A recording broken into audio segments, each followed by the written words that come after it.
So when people come up to me and they say, I wrote this vision and I did this vision board and I've been meditating and I've been manifesting, but nothing's happening, nothing's coming true. I tell them this one thing: you don't get what you want in life, you get what you are. I want you to really hear me when I'm saying that. You don't get what you want in life, you get what you are. And so many of us are walking around and doing all these practices and doing all this transformation and listening to podcasts and reading books. But all that's doing, if you're not paying attention to the ways that you're sabotaging your own self, is like watering a garden full of weeds and expecting roses to bloom. And that's what so many of us are doing. And one of the things that I think is essential for all of us on this path of growth and transformation is to get real with ourselves, because there are 4 toxic, self-sabotaging patterns that stop all of us from success. And I'm gonna walk through them with you right now. The first one is toxic habits. Now, I know you've heard this before, like, okay, here he goes with toxic habits, but I want you to listen carefully because I'm gonna talk about this a little differently than you might have heard about before. So I'm not talking about like, if you're getting blackout drunk every night, you don't need me or a book or anybody to tell you that you're engaging in toxic behavior. I wanna talk about the kind of habits that sneak under the rug, the things that everyone else is doing, the things that become a part of your identity because they're hidden toxic habits. And before I name some of these habits, because I know you're gonna be watching, probably gonna wanna stop this video because you're like, what is he talking about?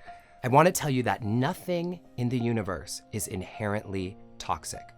Something could be toxic for you, but not for your friend. Toxic for your mom, but not toxic for your sister. And this all depends on your vision and who you want to become and what you want for your life. And with this vision, we have a filter. And this filter can tell us one thing about every single thing we do.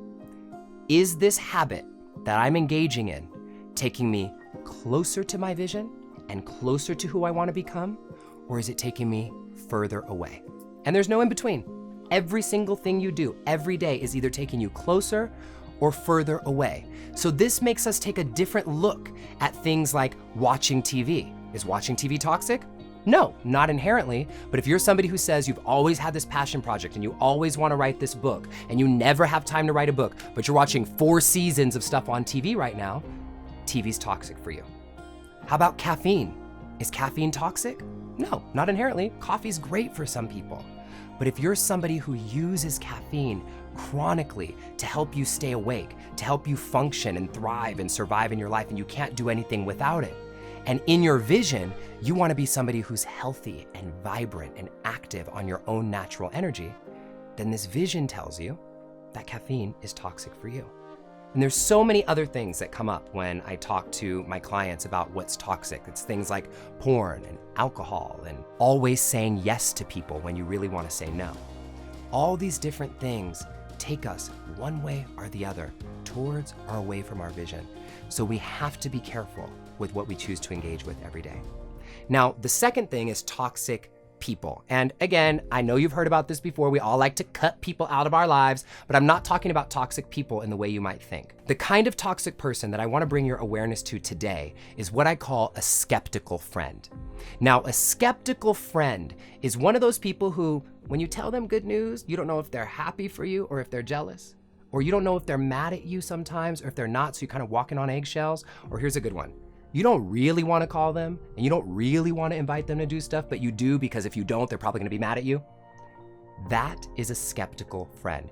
And this is the most toxic person of all, because if someone's bad for you, you keep them away.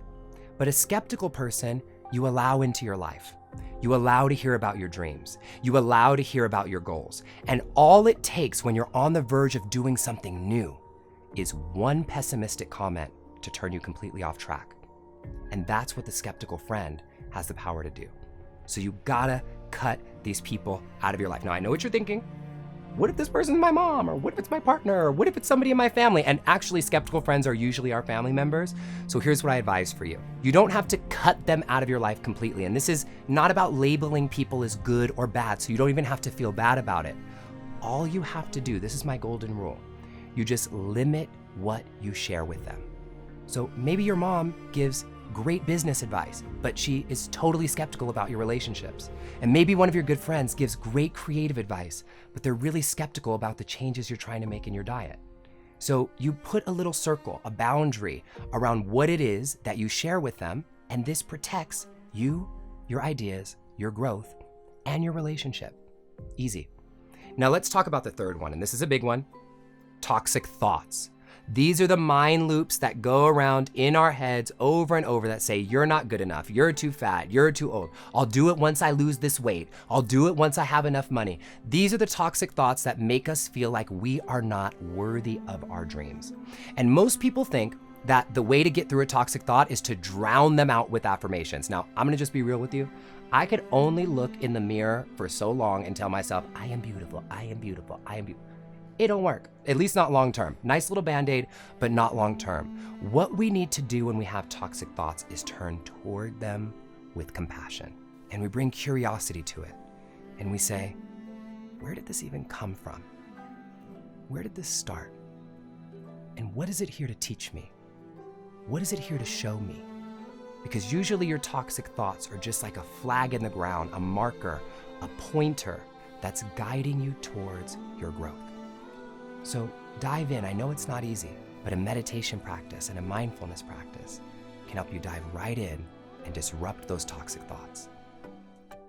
Now, the last one is a little bit sneaky, and this one is toxic beliefs. Now, the difference between toxic thoughts and toxic beliefs is toxic thoughts are about you and toxic beliefs are about the world, about how the world works and your place in it.